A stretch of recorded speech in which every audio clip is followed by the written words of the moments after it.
Dr. Fumi Stephanie Hancock, an African princess living in diaspora, is a nurse practitioner turned screenwriter, president of Cambion Break Pictures, and the host of a lifestyle TV talk show, The Princess in Suburbia. Her accolades span from Africa to the U.S.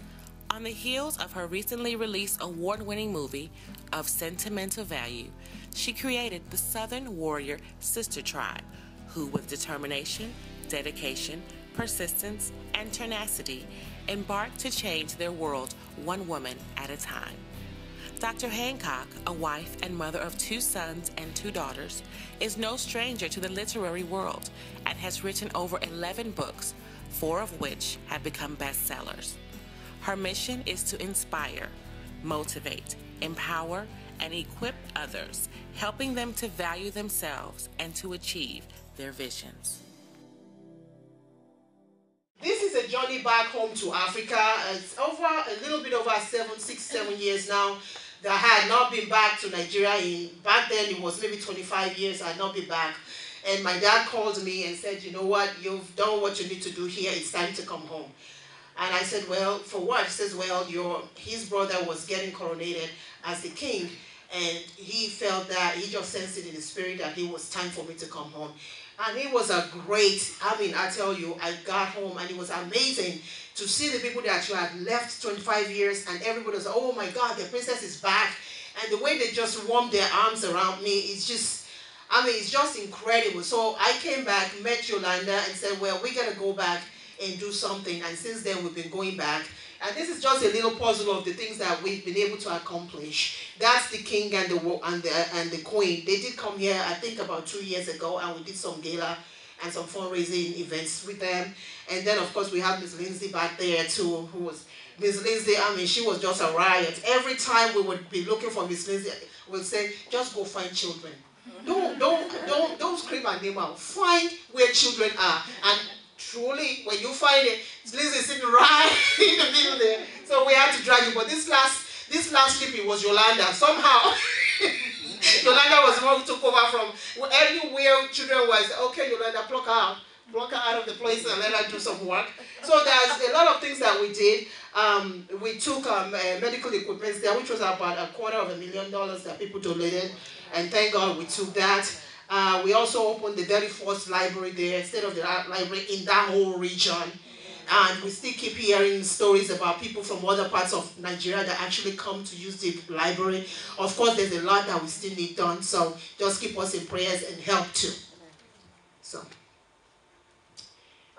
this is just a little genealogy about, my family has been reigning since the 1700s, and it was really, when I went back home and I started seeing all the pictures, it became really real. You know when you have something and don't really, you take it for granted, and then when it's staring you in the face, it's like, oh my God, this is who you are. And I was able to find the pictures to see kings that are reigned from my great-great-great that had reigned from the 1700s all the way down, so I wanted to just share that. And of course, this is the last time we went home. The king took us to the old, what do you call it, the palace where my grandfather. He used to, from what I understand, he had a seat. This was a seat here, and he used to sit there and just deliberate. And of course, we also went in there, and which was very mystical because the king told us that when we go in there, don't lie, don't think about anything evil. So we thought he was kidding. He said, don't think about anything equal because they will manifest. He said, they don't know what power is in that building, but it's a power that the forefathers brought in there. And of course, Yolanda got there, started taking pictures. We came out. What was it, Yolanda? It was white. The whole, we could not. She was, just snapping pictures in there, and we got out. We couldn't find anybody. Pictures. He said, oh, he was right. There's power. Am I glad I didn't hate anybody? My thoughts would have probably killed the person. So we came out. You should see Yolanda and myself with that camera. There's no point in this picture. So this is the new palace. And of course, these are our children. And this is the library, the new library that's there now. So this is just a little bit of my writing career. I wanted to share a piece of me again. And it's really amazing when people hear you that you're an Amazon or a bestseller, they think you just rose up overnight. And I just wanted to share that with you, that regardless of where you are, as long as you keep pushing, you'll get there. Now, the greatest thing you can, the worst thing you can do for yourself is to stop.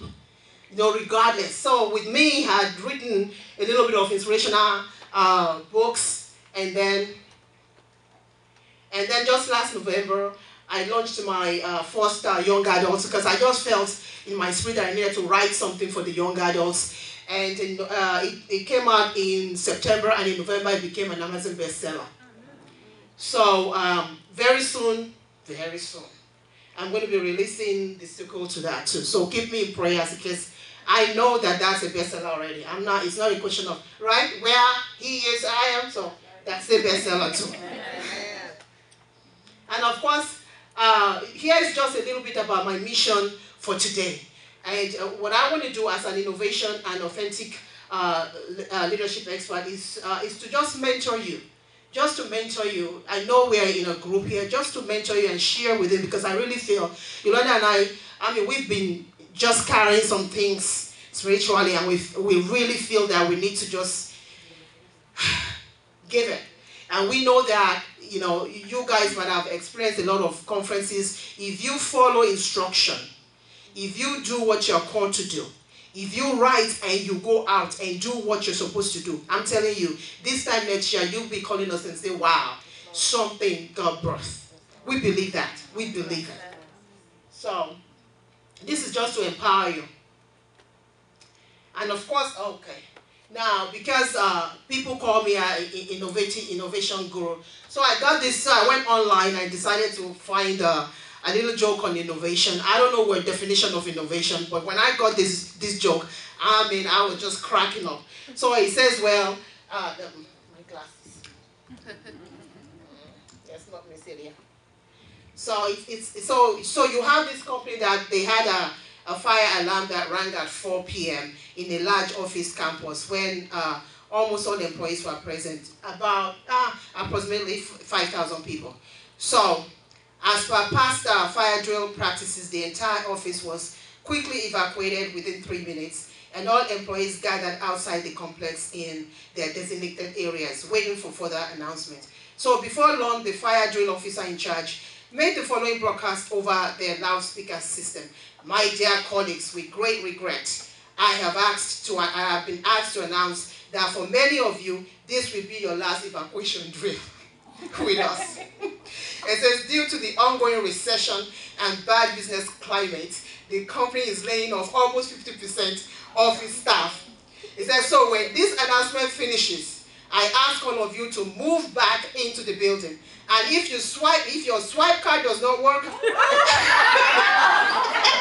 know where I'm going with that, right? Innovation.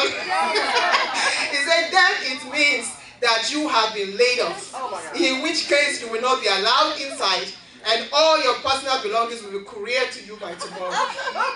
He said the company is using this innovative, never-before approach,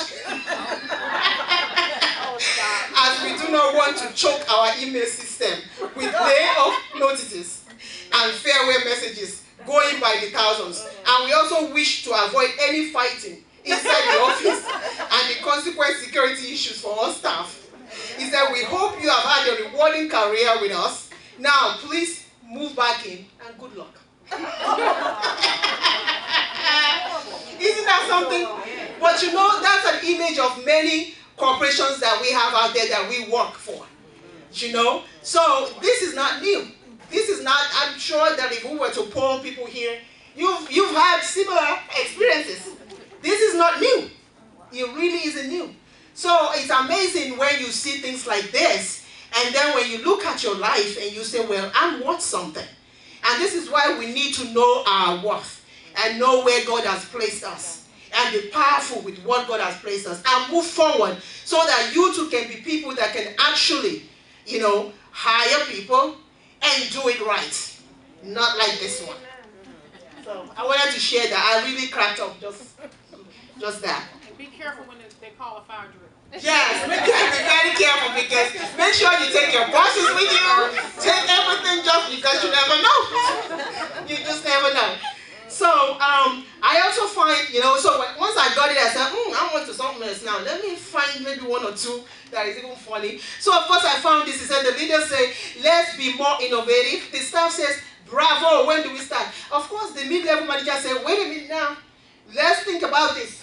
What about this? What about that? Have you really thought it through? And it says, does it mean I have to change? This is who we are. We can laugh, but this is, a lot of times, we speak a good talk, but when it's time to change, oh my God, all the claws come out. Everything that people don't think you are just comes out. So, it's funny, but it's really not funny. And it says, don't worry about people stealing your ideas. If your ideas are any good, well, you have to ram them down their throats anyway. So, so you don't have to worry about anybody, because once it's good, yeah, you're going to have to push some people, step